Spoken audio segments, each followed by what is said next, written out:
জটিল তলে তুমি জানো এটি হচ্ছে বাস্তব অক্ষ এবং এটি হচ্ছে কাল্পনিক অক্ষ। এখন বাস্তব অক্ষের ওপর আমি একটি সংখ্যা নিলাম, ধরো Z1 নিলাম। Z1 হচ্ছে 2 এবং 2কে জটিল সংখ্যার ভাষায় 2 + 0i লেখা হয়।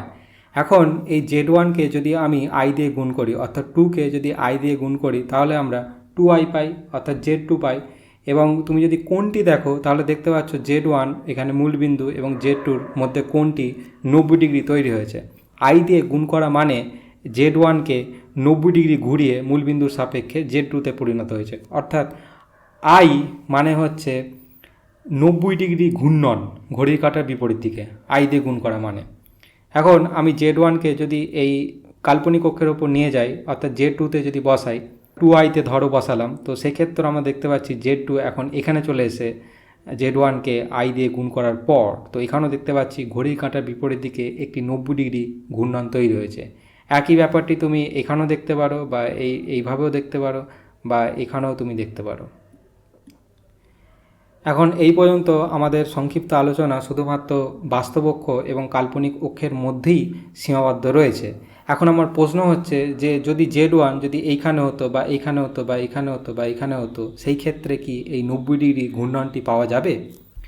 তো দেখা যাক। প্রথমে আমি Z1কে ধরো এইখানে একটি পয়েন্টে নিয়ে গেলাম, মানে এই অবস্থায় Z1 আমরা জটিল যে সংখ্যাটি পাচ্ছি সেটি হচ্ছে 2 + 3i। এখন একে যদি আমি i দিয়ে গুণ করি তাহলে দেখো আমরা এই সংখ্যাটি পাচ্ছি, অর্থাৎ Z2 পাচ্ছি। তো Z1কে i দিয়ে গুণ করার ফলে এই অবস্থায় আমরা Z2-তে চলে এসেছি। তো এখন দেখা যাক ঘূর্ণনটি 90 ডিগ্রি হলো কি না মূলবিন্দুকে নিয়ে।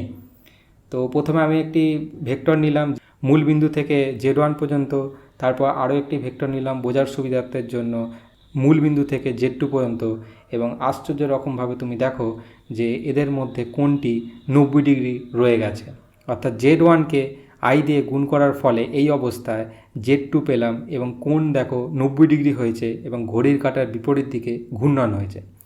Z1 যদি এখানে হতো তাহলেও দেখতে পাচ্ছি যে 90 ডিগ্রি কোণটি রয়েছে, এখানে হলো আমরা দেখতে পাচ্ছি 90 ডিগ্রি কোণটি রয়েছে, এখানে হলো 90 ডিগ্রি কোণ তৈরি হচ্ছে, এখানেও 90 ডিগ্রি কোণ হচ্ছে। এবং আরও একটি আশ্চর্য রকম ব্যাপার তুমি দেখতে পাচ্ছ হয়তো, যে মূলবিন্দু থেকে Z1 পর্যন্ত যে দূরত্ব এবং মূলবিন্দু থেকে Z2 পর্যন্ত যে দূরত্ব, সেই দূরত্ব দুটিও সমান রয়েছে যে কোনো অবস্থানে। এই অবস্থানে তো বোঝা অত্যন্ত সহজ, কিন্তু তুমি যে কোনো জায়গাতেই তুমি পরীক্ষাটি করতে পারো।